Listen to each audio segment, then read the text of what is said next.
The mini modular is back, baby, and I couldn't be happier about it. The reason I brought it back is because I was working on this remix and I just wanted this weird, funky bass line that I could not think of. And then I remembered how amazing Modular was at creating the inconceivable for me. So here it is. Today, we'll jam on it and I'll walk you through the three most important parts of it while showing them in action. And spoiler alert, to create some fun, funky, unique patterns, you really just need some rhythmic LFOs and controllable random variables. All right, let's dig deep.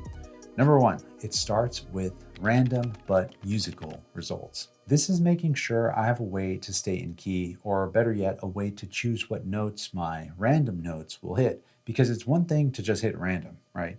Especially in Modular with all the voltages and notes between notes. Then it's another thing to just hit random notes between two octaves. But what is super wild is when you have the ability to say, within two octaves, randomly play only these selected notes. So that's why I have Scales by IntelliGel. This is what processes all of my pitch information from Mimetic Digitalis, and with Scales, I can choose what notes I want to hit. So if I randomize a pattern and it just hits one note I don't like, I can push that aside to a note that does. So check this out. We'll go ahead and play this really simple, just a kick drum and the bass line, right? There's a couple different things going on here. This patch, it seems a little complicated, but it's pretty simple. I just have triggers coming off of A, playing the bass notes, and then track B is going to be moving my pitch around. Ignore that for now. We'll get to that in the next number 2 step thing. But playing this back, you can see I'm hitting this note here and that note there. Maybe I don't like this note up here. Now it pushes it down lower. Maybe I don't like that. I can remove that. Now it's pushing to the next closest note, which is this one here. But let's say I like this note here. Right, I can start randomizing and just putting different notes in different areas. Okay, maybe I don't like that note. Let's see. Right, you see what I'm saying? So I can say randomize this pattern, do something wild, do something weird, but specifically at least hit these quantized notes for me within the 2 scales. Or instead of saying load 0 shred, I can just say load shred, which will randomize it between like 5 octaves or something crazy. Right, let's do it again. And of course, if I had more movement going to our pitch, right, you can just go crazy, but I like doing load 0 shred on the mimetic because that'll randomize it between 2 octaves. And then this Acid Rain Tech Navigator here, if it's too low in pitch, not only can I just move Osiris's pitch up and it'll stay quantized in octaves, I can shift within this selected scale that I have here. Right, so maybe that's cool, but then I want to go down an octave or down another octave. Oh, yo, you see what I'm saying? We're here. All right, I'm getting carried away. Point number 2, separating my pitch triggers from hit triggers. Now, this one's a bit nuanced, but hopefully you'll follow along. And I don't know the proper term. It's most likely envelope triggers and CV triggers or something along those lines. But anyway, what's happening is, like I said a second ago, Steppy has output A playing the bass. It's like sending out the notes to Osiris's trigger input, which just makes the bass make a sound, right? It's a trigger, a note trigger. Not to be confused with track B, which is moving mimetic. Mimetic is controlling all my CV and pitch, volt per octave. So I've separated these two things. If we play this back again, I'll turn off the kick for now. If I mute A, we don't hear any triggers, but you can see my pitch is still jumping around and still moving, especially if I take this out, you'll really see it really jumping around, right? And the same goes if I unmute A and then mute B, I still get triggers now, but no pitch is happening, right? My pitch has stopped moving. The reason I like separating these two things from one another is that instead of them always being lockstep, within this simple like 1 bar thing, I can create endless amounts of pattern. And on top of this, check this out. If I press play again, with everything going, right, we got this weird trippy little pattern. You can see that my mimetic doesn't actually go all the way down through its 16 steps. And this is because if we look at B, I have a ton of triggers and it should potentially be going pretty far down. Let's say I have all these triggers, right? And I press play again. It only makes it to this step right here or that one there and resets. That is because I have C, output C of step E, going to reset my mimetic. And the reason I do this is because I don't want 16 different notes in my bass line. That's way too many notes for me. It might be the perfect amount of notes, or maybe that's too little for you, but I don't want that. I need like 4 notes max. So step E here on C, running at half tempo, basically every half bar is resetting the pitch. And if I wanted less notes, I can reset it even sooner. So now it just basically stays here. Now you're wondering, okay, well then why wouldn't you just trigger your mimetic on the X axis only? Reason being is because once in a while, I can take one of these out and let it run a little longer, right? So let's say we do, right? Dun, dun, dun. There's a new pattern right there. What if I push this reset a little late? Let's see. Nothing happens. Let's push this one a little late and push this one here. Boom, new pattern right there. Let's say I go to B, remove some of these, and these are just changing the pitch. New pattern right there. Let's go back to C, move this reset here.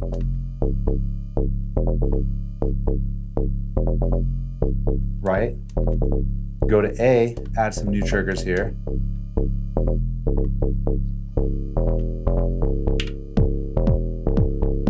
Well, let's do one of these here.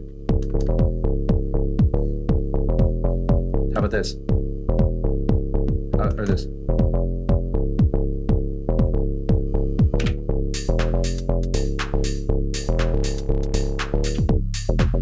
Oh, yo, we're back. All right, getting carried away. Essentially, just breaking apart my sequencer is so crucial in coming up with the wildest, weirdest bass patterns and variations to that bass pattern that sound very similar to where their origin is, right? Like it's these notes, but maybe now I'll add new triggers. Or it's the same pattern, but maybe I'll add new notes. Or it's the same pattern and notes, but I'm going to reset the notes separately and at a different timing or a different pace or a different tempo, right? You can do a bunch of crazy stuff with the steppy. It just ends up coming up with a ton of different patterns within just this like little 1 bar thing. And I can do a 64 step pattern here, but I find that just having this simple, like within 16 steps mode is really fast for me to edit patterns and come up with a ton of new patterns. So yeah, separating the triggers from your pitches and just kind of letting them do their own thing is super duper powerful to me.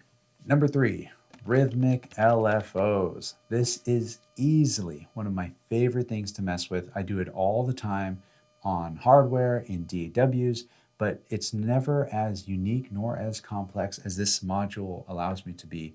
And the module I'm talking about, of course, is the Maestro by Acid Rain Tech. Easily one of my favorite modules. It's like the granddaddy to the Klep DS, so let's check it out. We got this little pattern that we're kind of working with so far, right? What this allows me to do is it's 6 tracks, and I'm only utilizing 1 track here. And I'm gonna say, you know what, this is fine. We'll leave it here. So it's gonna be moving my wave knob, right? Which if I move that alone, it does a ton already. Let me go ahead and mute all this stuff. So I can say on track 1, I go at a down saw or down ramp at half or an eighth, or do slow, right? Slow eighth for 1.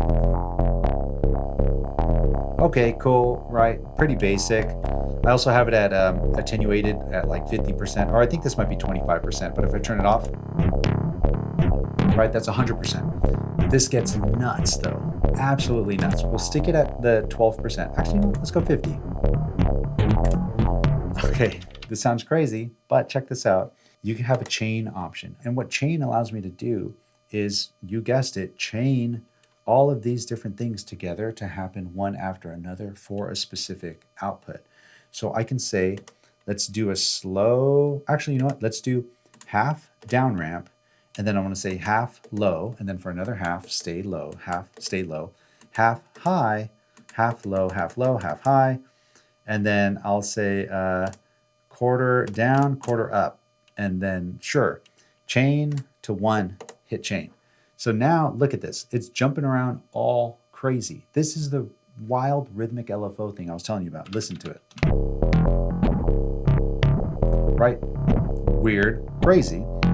But the secret here is kind of keep it simple. You say chain, and you say half high, half low, half low, half high, half low, half high, half low. And then you just say one, chain. Yo. Right? If this was at full, or maybe a little less, more subtle.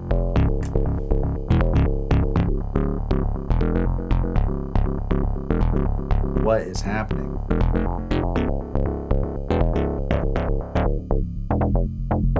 It sounds like there's two bass lines happening now, right?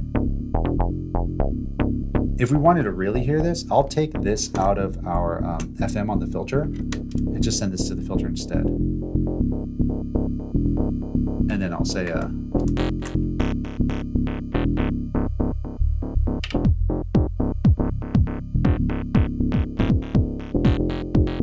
like, it's so nuts.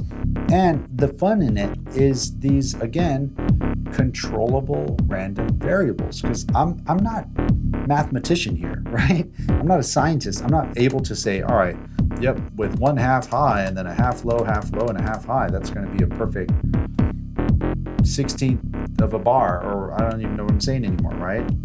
I can even spice it up and throw a random one in there and then say low, low, low, and just stay low forever. And I don't know how long this chain can go, but let's see how long that is. And then I say chain.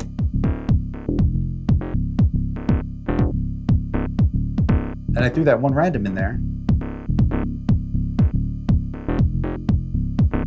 Yeah.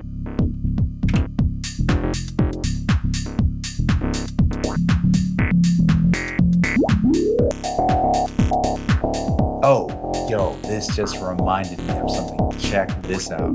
So it's moving in really sharp increments, right? It's just going like, bup, bup, bup, bup, bup, bup, bup. There's a smooth button on here. So if I press 1, I can apply smooth to it. If I press play now, turn our resonance up, here it's kind of sliding, moving around.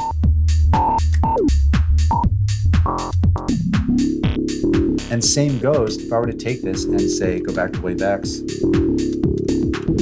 add 50%. And then I'll put this back in our FM.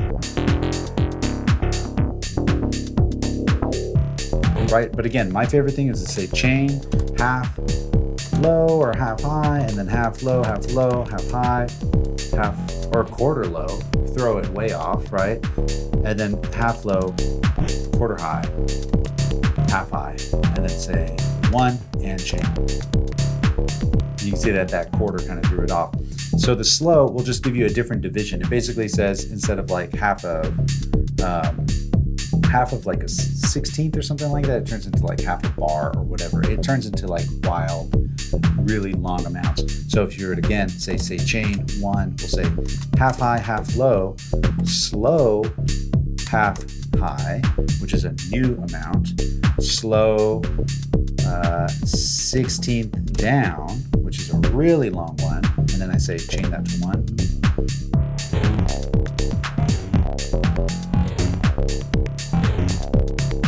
And that's at half, so let's lower its attenuation.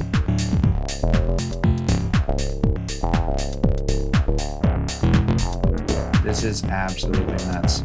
Let me say, pull this down, bring this up, and then I'll just go into a C major scale, and then we'll pick something new. Watch. This is how fast this works. I'll say trigger modes. We'll do this. B, we'll do a lot less of these. And then one, I'll do a little less of this movement.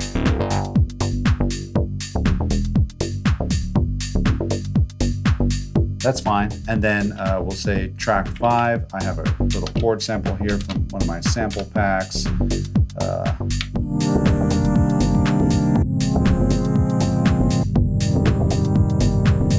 Yeah, that works. Yo. Already. In it to win it. There it is. Simple. Maybe I don't like this. We want some more triggers. And then maybe some new pitch information. And load 0 shred.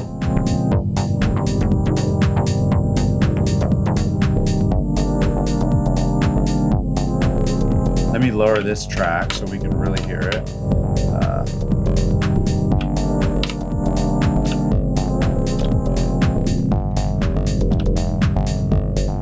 Lower our decay a bit.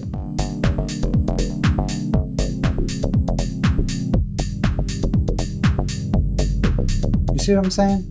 I can even say on Maestro, mute 1, so it stays the same. Maybe there's too many triggers, right? And I just want them here at the end. We'll just ignore all this.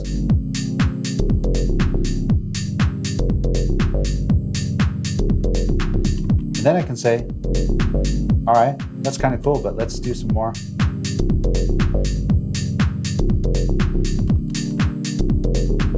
And let's say reset less, right? So this entire section. All right, there's a note in here I don't like. This note here, we'll get it out. Don't like that one either. Get that one out. There it is.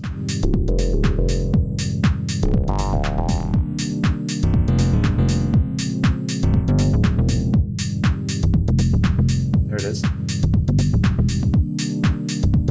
Yep.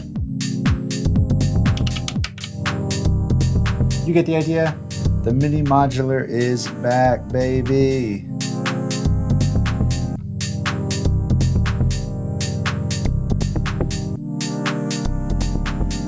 Bassy.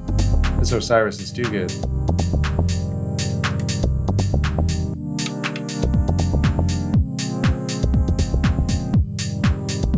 Then if I want to, check this out, shift it.